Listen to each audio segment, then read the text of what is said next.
Sebagian besar zat memuai kurang lebih secara seragam sesuai peningkatan suhu selama tidak ada perubahan fase yang terjadi. Air tidak mengikuti pola umum ini. Ketika suhu meningkat dari 0 derajat Celcius ke 4 derajat Celcius, air menyusut dan oleh karena itu massa jenisnya meningkat.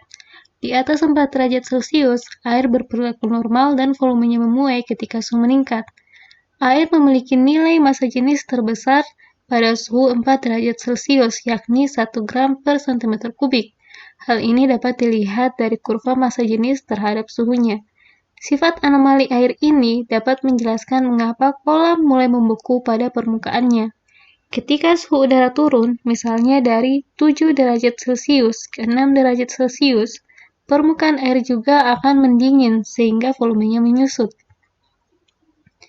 Air pada permukaan menjadi lebih padat daripada air yang ada di bawahnya, menjadikan air pada permukaan tenggelam, dan air yang lebih hangat di bawahnya dipaksa naik ke permukaan untuk didinginkan. Ketika temperatur udara turun dari 4 derajat Celcius ke 0 derajat Celcius, air memuai, menjadikannya kurang padat dibandingkan air yang ada di bawahnya. Proses ini kemudian berhenti, dan permukaan air membeku. Es ini akan tetap pada permukaan karena es massa jenisnya lebih kecil daripada air.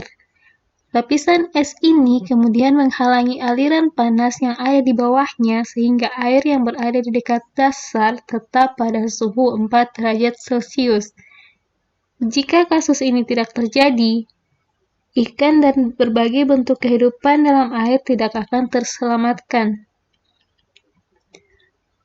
Air tidak hanya memuai saat temperaturnya turun dari 4 derajat Celcius ke 0 derajat Celcius. Air juga memuai lebih banyak ketika membeku menjadi es.